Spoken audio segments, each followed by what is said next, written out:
So oftentimes when an Excel user is building a model, what we'll do is we'll start from our raw data where we've got some tables inside the workbook. We'll pull this in via Power Query to the data model. We'll start prototyping out what we want. Maybe we grab some data from SQL or from some external text files or whatever we want to enrich our model and get it into the right place. And we start building pivot tables, we get things working, and then we save the file and we invite others to collaborate with us. And oftentimes what that means is that we're now delegating the responsibility for updating the data to our end users. The problem is, even as we have autosave on and are co-authoring on the file, if we need to go back and make any modifications to the Power Query or to the data model itself, it blocks autosave. So now you've got people trying to write data changes in while you're trying to do work. We're stomping on each other's changes. We're having merge conflicts, and it's just not a good scene. And this is where you'd step back and say, geez, if I really thought that this was going to be this useful, I would have actually grabbed my data from an external source instead. But I didn't do that. So what am I going to do now? Should I copy all the tables out to another workbook and repoint all the queries? I'm going to have to update them from excel.currentworkbook to the excel.workbook path. That sounds scary. Or do we go the other way and say, hey, you know what? Let's just rebuild the whole thing from scratch in another file by getting data from external. Well, that sounds like a lot of work because we've already done the work. Is there an easier way? And the answer is, yeah, there is. We can use Monkey Tools. So let's go and take a look here. If we go to Monkey Tools, I'm going to go to Import Export, and I'm going to import a BI model to Excel. Now, normally I would probably go and import either from Power BI or import from a Monkey Tools backup, but let's pretend I haven't made either of those or it's not a Power BI thing that I'm looking for. I just want the stuff from this workbook. So I'm going to click the drop down arrow and I'm going to choose export model.xlsx, which is the workbook that I just happen to be in right now. And when I do that, you'll notice it's connecting to the file and boom, it comes up with a bunch of different options. And it says by default, I can import to a new workbook. I can import the queries and the data model, just the queries, the data model and the measures. I would definitely not do this if you don't actually have things in place. I mean, we do have the ability to generate missing tables, so that's fine. But typically, if you're going to a new workbook, you're going to want the queries and the model or just the queries and not the rest of these things. But you've got options to play as you need. You'll notice that we do, by default, suggest that you have error handling protection on your data model queries, and that actually comes down to what's happening in this section here.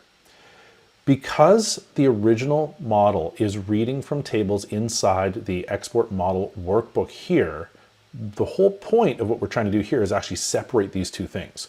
So we're saying, well, why don't we just repoint these queries to the source workbook for you? Now, if you happen to have another workbook open that already has these tables in it, you could choose that workbook from the import to list and it would actually write the data model and queries over, so you could copy some of those components and you could leave it in the same target workbook. But for right now, I'm going to say, look, when we bring this over, I want you to take all of the excel.current workbook stuff that's reading from the tables in this workbook, and I want you to change that so it's using the excel.workbook function to get it from an external workbook and point it to where this one lives. Okay, so we're actually going to separate and keep our data in this existing workbook, but we're going to rebuild the data model in a new workbook that points back to this one as a data source. We also recommend you leave the generate missing tables with Power Query. That just helps if you run into something that actually wasn't Power Query generated. And what you can see here is I'm now going to go import, and this is going to start importing the queries from export model.xlsx into book 2, which is our new workbook here. You can see that it's ripping through these things and it's doing all of its imports. And as it does the data model queries, things that are actually loading the data model like budget and calendar and sales and categories, it will wrap them in an error handler. So there we see things have been created. We've got lots of queries going on in this. We've got a few data model columns that need to be hidden because we can't do that for you. We've got some sorting hierarchies that need to be created in the calendar table, but at least we know what all of these items are. Let's hop into budgets for a second, take a look at the query. The original query that actually happened here had a source step from staging budgets and had a change type step to set the data column types. We have wrapped that in a blank table where we analyze your data model, and based on the data type, we put in an empty value basically for this. So a 1 for anything numeric, a missing for anything that's text-based, and today's date for anything that's date-based.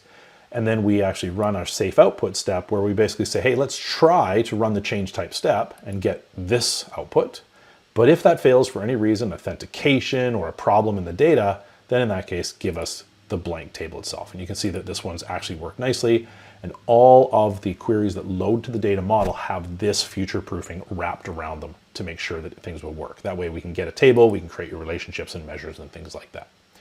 So at this point, we don't bring over pivot tables, obviously, but can we actually use them? Is the data actually here?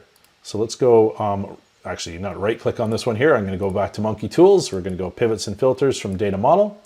I'm going to go and insert something here. Perfect. Let's go and grab a calendar year and let's go to our sales table. We'll take our sales and our budgets. There we go. And our variance.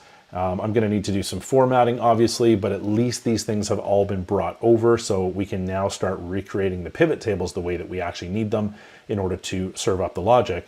But the Power Queries themselves, if I go back to raw data budgets, are no longer pointed to tables in the same workbook.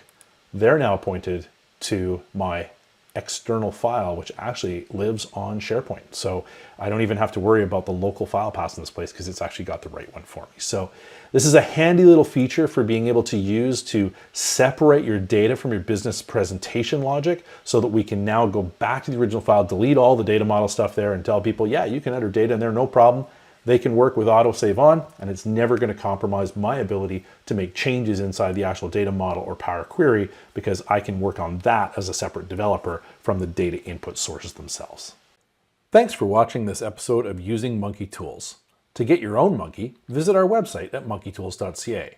Or if you subscribe to Skillwave's Self-Service Business Intelligence Academy, you'll get a free annual pro license included with your subscription.